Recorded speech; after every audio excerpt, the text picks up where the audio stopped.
lap 2, and then we'll know whether they are a finisher or not.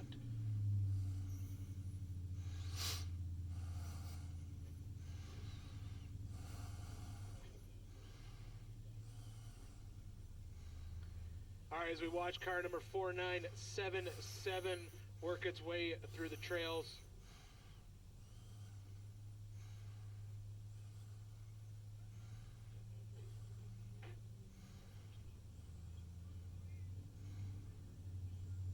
BJ Leach out there still fighting through those rock trails. That looks like it's the top of... Looks like maybe the top of Chocolate Thunder.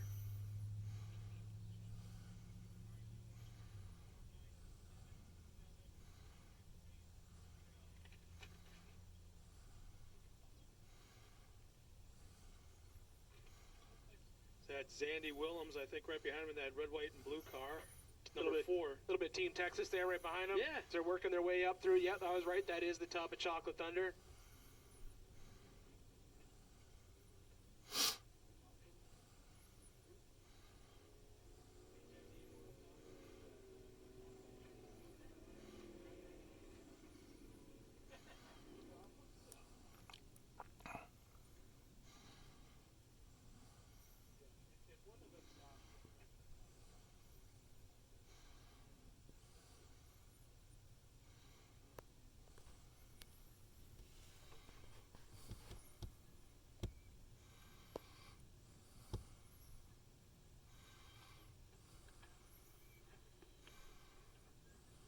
Yeah, there's some major issue going on at Chocolate Thunder right now. In fact, you see the co-driver crawling out.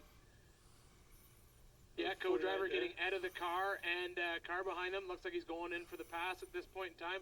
Could be a mechanical issue, could be just a bad line. And that's the tough thing about some of these cars. You know, we talked about this in some of these rock sections. Some of the bigger 4400 cars, they have many more lines to take. Some of the smaller UTVs, you can see those like there's 2 lines, left and right. Depends on the width of the UTV. They may be able to take a different line. But either way, it looks like we got a couple bottlenecks going on right here in Chocolate Thunder, and someone trying to make a decision about what to do next. Yeah, we were talking about this spot earlier today. This is the exact spot that was completely blocked all the way across. And if you go follow directly behind the 4977, that big boulder right behind him, that's what was one of the 2 that were completely blocking it, and they had to winch those things out and pull them down to clear it up. So there is 2 lines, at least there was earlier this morning when both boulders were moved, but it doesn't look so easy now. Well, it's King of the Hammers. None of it's easy. It's all relative, you know, and it also it's relative as to what kind of car you're in. You know, 4400 car, there's probably 4 different lines right there. But in a UTV, you may just have to pick the one of those 2. You know, and then also, you know, look at this race course right now. It's going to completely change by the time we're into the big race on Friday. So, you know, this is a totally different race every day of the week, because as soon as this race is done, even though there's bad weather coming in, you know these guys are going to get out and they're just going to ride these trails tonight. Every night here in Johnson Valley turns into a party on those trails, especially Chocolate Thunder because it's close to camp. Something tells me, as I look out in front of the stage here, that gentleman right here in the blaze green t-shirt, that is like the perfect pose for watching King of the Hammers right here. He does look incredibly comfortable right now. And something tells me he might be asleep. Oh, no, he moved. He moved. I saw him move. It's all good.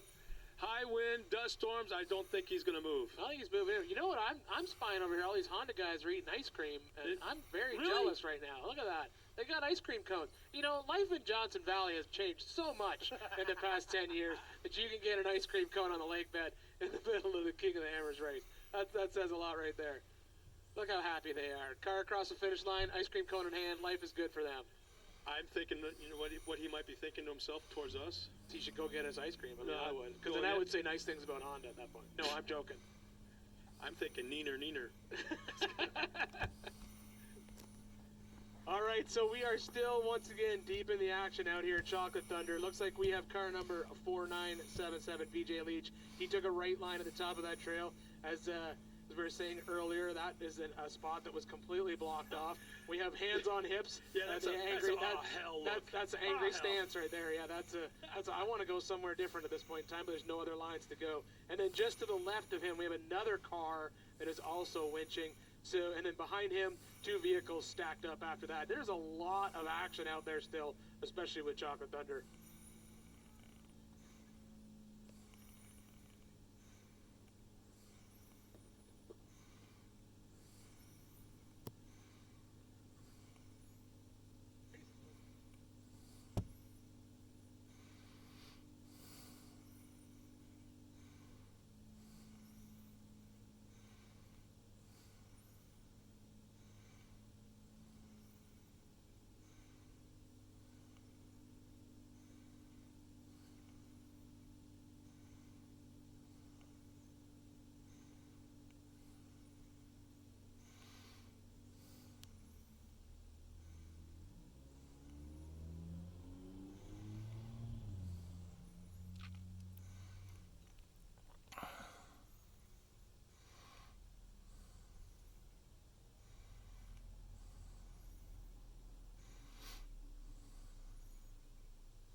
This was like a total mess right now.